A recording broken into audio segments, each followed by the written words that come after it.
નમસ્કાર દર્શક મિત્રો, આપ જોઈ રહ્યા છો સાંજે સમાચાર .live. હવે જોઈએ અગત્યના સમાચાર. જેતપુરામાં ગણેશ પંડાલ પર પથ્થરમારાનો મામલો. 28 આરોપીઓને કોર્ટમાં રજૂ કરાયા. કોર્ટમાં રજૂ કરાયેલ 28 પૈકી એકની તબિયત લથડી. 58 વર્ષીય ઇલિયાસ મુનસીની તબિયત લથડી. આરોપીને ટીબીની બીમારી હોવાથી અચાનક તબિયત લથડી. પોલીસ મોબાઈલ વાનમાં આરોપીને સારવાર અર્થે સુરત નવી સિવિલ હોસ્પિટલ લઈ જવાયો. આ સિવાય અન્ય એક આરોપી દિવ્યાંગ હોવાથી પોલીસે કોર્ટ સમક્ષ કસ્ટડી નહીં લેવા કરી રજૂઆત. આ સિવાય અન્ય 5 આરોપીઓએ પોલીસ દ્વારા માર માર્યાનો કર્યો આક્ષેપ. રિપોર્ટર નૈતિક રેશમવાળા, સાંજે સમાચાર .live સુરત.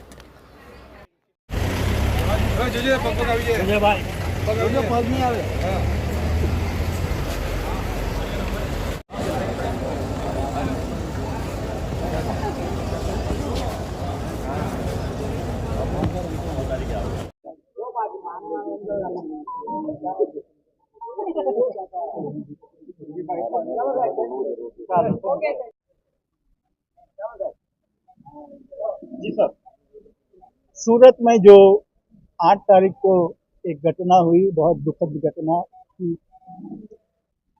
पहले तो वो गणपति जी की पंडाल में आरोपियों ने जो नुकसान किया वगैरह जो है, उसके बाद आरोपी ने जो नुकसान किया दूसरे आरोपियों ने, उसके बारे में टॉक ऑफ द टाउन ये मैटर थी। इस केस में एक तो पंडाल में नुकसान करने का केस है, दूसरा केस है अटेम्प्ट टू कमिट मर्डर, तीसरा जो है उसके बाद एक ऑफेंस हुआ, ये 3 ऑफेंसेस है। आज जो आरोपी को रजू किया कोर्ट में वो अंडर सेक्शन 109, क्योंकि जो पंडाल में नुकसान हुआ उसके बाद कुछ लोग पुलिस चौकी में आ गए और पुलिस बाहर से हो हल्ला मचाया, बोले कि मारो मारो, पुलिस के सर पे मारो वगैरह और मार डालो, मतलब that shows the intention of N accused person. तो उसके आधार पर अटेम्प्ट टू कमिट मर्डर का ऑफेंस दाखिल किया गया। उसमें 27 आरोपी को अरेस्ट किया कल और आज कोर्ट में प्रोड्यूस किया। टोटल 17 ग्राउंड है, उसके आधार पर पुलिस कस्टडी का रिमांड, फर्दर रिमांड चाहिए, उसकी मांग प्रोसिक्यूशन की ओर से की गई। फर्स्ट 24 आवर्स हमें क्यों कम पड़े, इसकी भी उसका खुलासा भी हमने कोर्ट के समक्ष किया है।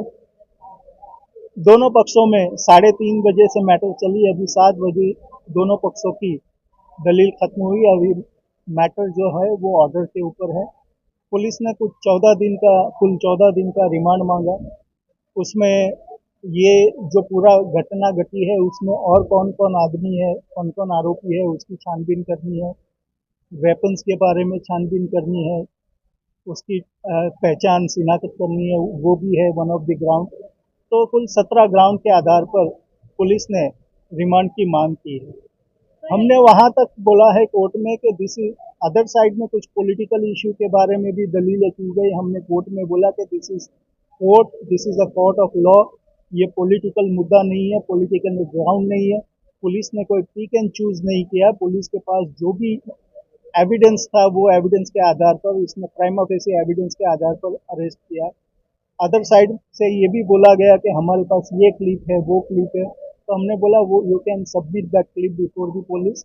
और हम कोर्ट को बताना चाहते हैं कि कोर्ट को सत्य के नज़दीक ले जाने के लिए पुलिस थोड़ा इन्वेस्टिगेशन करना चाहती है और इसके लिए इतने सारे एक्यूज है, तो उसमें 24 घंटा का जो फर्स्ट टाइम हमें मिला था वो कम पड़ा, वो हमने कोर्ट में सबमिट किया। सर, एक आरोपी का नाम एफआईआर और उसे अरेस्ट बताया है, ये भी एक मुद्दा नहीं, ऐसा कुछ नहीं। जो नाम है, जो एक्यूज है, उसको ही प्रोड्यूस किया।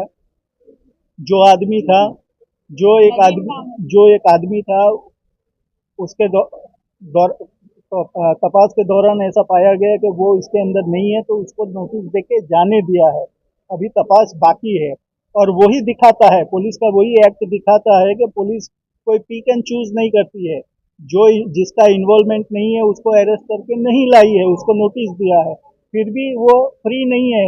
इन्वेस्टिगेशन चालू है। ड्यूरिंग इन्वेस्टिगेशन अगर मिलता है कि उसका इन्वॉल्वमेंट है तो उसके सामने भी पुलिस कार्रवाई सर, एक आदमी और भी है कि वो कुछ 5 आरोपियों ने ये भी कहा है कि हमें मारा गया है, वीडियो वायरल किया गया है। नहीं, ऐसा कोई फरियाद मेरे ध्यान में आई नहीं है और पुलिस ऐसा कि कोई कौम के खिलाफ पुलिस है ऐसा कतई मानने की जरूरत नहीं है, क्योंकि आज पुलिस की तरफ से पुलिस के कहने पर हमने कोर्ट में सबमिशन किया है कि जो पकड़ा गया आरोपी है उसमें से वन एक्यूज वो हैंडीकैप्ड है, तो उसका रिमांड के लिए हम कोर्ट को डिस्क्रिप्शन में देते हैं कि it is up to the court to decide, मगर उसकी ज़रूरत होगी तो हम उसकी कस्टडी वापस भी मांगेंगे। तो इसके ऊपर से ही दिखता है कि पुलिस कभी भी कोई एक कौम के पीछे नहीं है, वो न्यूट्रल है, न्यूट्रल इन्वेस्टिगेशन चाहती है।